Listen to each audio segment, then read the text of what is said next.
კავკასიის უნივერსიტეტის 90 სტუდენტი სწავლას მსოფლიოს სხვადასხვა უნივერსიტეტებში გააგრძელებს. მესამე და მეოთხე კურსელებს შესაძლებლობა ეძლევათ ჩესტერის, ჯორჯიის, ზემო ავსტრიისა და სხვა უნივერსიტეტებში ისწავლონ. ახალგაზრდებს კავკასიის და უცხოური უნივერსიტეტები დააფინანსებენ. სტუდენტები დღეს ახალგაზრდობის სასახლეში განათლების მინისტრმა დიმიტრი შაშკინმა და დიპლომატიური კორპუსის წარმომადგენლებმა გააცილეს.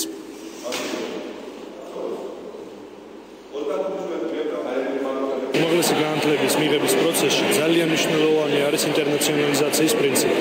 საქართველოში ჩამოდიან სასწავლებლად ინდოეთიდან, სომხეთიდან, აზერბაიჯანიდან, ბევრი სხვა ქვეყნიდან.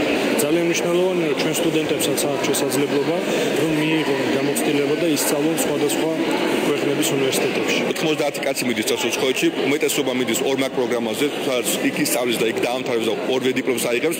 ნაწილი მიდის ასევე გასვით პროგრამაში, რომელიც ასევე შეირჩა ხოლმე საუკეთესო ქართველ სტუდენტებით. უმეტესობა უფასოდ მიდის, უმეტესობას აბსოლუტურად ისინი აფინანსებენ და ნაწილობრივ ასევე ფინანსებენ რაღაც თანხას. ძალიან ყვაყოფილი ვართ ამ ბავშვებით, ვის მიდის და ვის შემდეგ ბრუნდება უკან საქართველოში. მივიდივართ 2 წელი ამერიკაში, ჯეი მაკრობისონის ბიზნეს კოლეჯში და შედეგად მოვიპოვეთ ორმაგ დიპლომს, ანუ ჩვენი უნივერსიტეტიდან და ამერიკის უნივერსიტეტიდან.